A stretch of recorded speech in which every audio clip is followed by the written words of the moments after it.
महादेव। श्री शिवाय नमस्तुभ्यम। मार्गशीर्ष मास का पावन महीना चल रहा है और अभी तक हमने भगवत गीता के 14वें अध्याय के महात्म का श्रवण किया है। आज हम सब भगवत गीता के 15वें अध्याय के महात्म का श्रवण करेंगे। श्री महादेव जी कहते हैं, हे पार्वती, अब गीता के 15वें अध्याय का महात्म सुनो। गौड़ देश में कृपाण नामक एक राजा थे, जिनकी तलवार की धार से युद्ध में देवता भी परास्त हो जाते थे। उनका बुद्धिमान सेनापति शस्त्र और शास्त्र की कलाओं का भंडार था। उसका नाम सर भमेरुदंड था। उसकी भुजाओं में प्रचंड बल था। एक समय उस पापी ने राजकुमारों सहित महाराज का वध करके स्वयं ही राज्य करने का विचार किया। इस निश्चय के कुछ ही दिनों बाद वह हैजे का शिकार होकर मर गया। थोड़े समय में वह पापात्मा अपने पूर्व कर्म के कारण सिंधु देश में एक तेजस्वी घोड़ा हुआ। उसका पेट सटा हुआ था।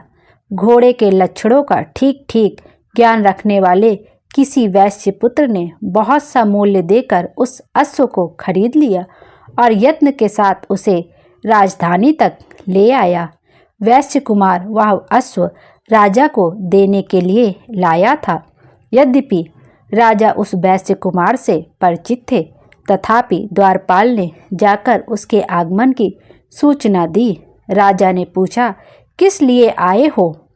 तब उसने स्पष्ट शब्दों में उत्तर दिया, देव, सिंधु देश में एक उत्तम लक्षणों से संपन्न अश्व था, जिसे तीनों लोकों का एक रत्न समझकर मैंने बहुत सा मूल्य देकर खरीद लिया है। राजा ने आज्ञा दी, उस अश्व को यहाँ ले आओ। वास्तव में वह घोड़ा गुणों में उच्च श्रेवा के समान था। सुंदर रूप का तो मानो घर ही था। शुभ लक्षणों का समुद्र जान पड़ता था। वैसे घोड़ा ले आया। राजा ने उसे देखा। अश्व का लक्षण जानने वाले अमात्यों ने इसकी बड़ी प्रशंसा की। सुनकर राजा अपार आनंद में निमग्न हो गए। उन्होंने वैश्य को मुंह मांगा सुवर्ण देकर तुरंत ही उस अश्व को खरीद लिया। कुछ दिनों के बाद एक समय राजा शिकार खेलने के लिए उत्सुक हो उसी घोड़े पर चढ़कर वन में गए। वहां मृगों के पीछे उन्होंने अपना घोड़ा बढ़ाया। पीछे पीछे सब ओर से दौड़कर आते हुए समस्त सैनिकों का साथ छूट गया। वे हिरणों द्वारा आकृष्ट होकर बहुत दूर निकल गए। प्यास ने उन्हें व्याकुल कर दिया। तब वे घोड़े से उतरकर जल की खोज करने लगे। घोड़े को तो उन्होंने वृक्ष के तने के साथ बांध दिया और स्वयं एक चट्टान पर चढ़ने लगे। कुछ दूर जाने पर उन्होंने देखा कि एक पत्ते का टुकड़ा हवा से उड़कर शिलाखंड पर गिरा है। उसमें गीता के 15वें अध्याय का आधा श्लोक लिखा हुआ था। राजा उसे पढ़ने लगे। उनके मुख से गीता के अक्षर सुनकर घोड़ा तुरंत गिर पड़ा और अश्व शरीर को छोड़कर तुरंत ही दिव्य विमान पर बैठकर वह स्वर्गलोक को चला गया। तत्पश्चात राजा ने पहाड़ पर चढ़कर एक उत्तम आश्रम देखा, जहां नागकेसर, केले, आम और नारियल के वृक्ष लहरा रहे थे। आश्रम के भीतर एक ब्राह्मण बैठे हुए थे, जो संसार की वासनाओं से मुक्त थे। राजा ने उन्हें प्रणाम करके बड़े भक्ति के साथ पूछा, ब्राह्मण, मेरा अश्व अभी अभी स्वर्ग को चला गया है, उसमें क्या कारण है? राजा की बात सुनकर त्रिकालदर्शी, मंत्रवेत्ता और महापुरुषों में श्रेष्ठ विष्णु शर्मा नामक ब्राह्मण ने कहा, राजन, पूर्व काल में तुम्हारे यहाँ जो सर भमेरुदंड नामक सेनापति था, वह तुम्हें पुत्रों सहित मारकर स्वयं राज्य हड़प लेने को तैयार था। इसी बीच में हैजे का शिकार होकर वह मृत्यु को प्राप्त हो गया। उसके बीच वह उसी पाप से घोड़ा हुआ था। यहाँ कहीं गीता के 15वें अध्याय का आधा श्लोक लिखा मिल गया था। उसे ही तुम बाँचने लगे। उसी को तुम्हारे मुख से सुनकर वह अश्व स्वर्ग को प्राप्त हुआ। तदंतर राजा के पार्श्ववर्ती सैनिक उन्हें ढूंढते हुए वहां आ पहुँचे। उन सब के साथ ब्राह्मण को प्रणाम करके राजा प्रसन्नतापूर्वक वहां से चले और गीता के 15वें अध्याय के श्लोका अक्षरों से अंकित उसी पत्र को बाँच बाँच कर प्रसन्न होने लगे। उनके नेत्र हर्ष से खिल उठे थे।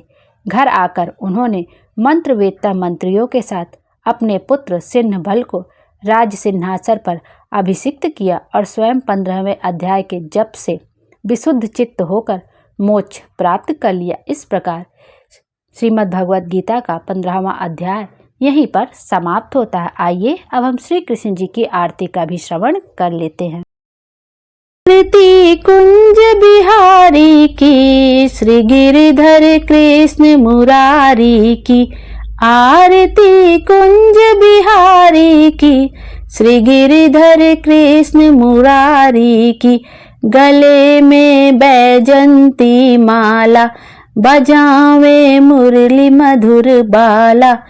श्रवण में कुंडल झलकाता, नंद के आनंद नंद लाला। गगन सम अंग कांति काली, राधिका चमक रही आली। लतन में टाढ़े वन बाली, आरती कुंज बिहारी की। श्री गिरिधर कृष्ण मुरारी की। भ्रमर सी अलक, कस्तूरी तिलक, चंद सी झलक, ललित छवि श्यामा प्यारी की। श्री गिरिधर कृष्ण मुरारी की। कनक में मोर मुकुट बिलसे, देवता दर्शन को तरसे। गगन से सुमन रसी बरसे, आरती कुंज बिहारी की। श्री गिरिधर कृष्ण मुरारी की। बजे मुरचंग मधुर मृदंग, ग्वालिनी संग, अतुल रति गोप कुमारी की।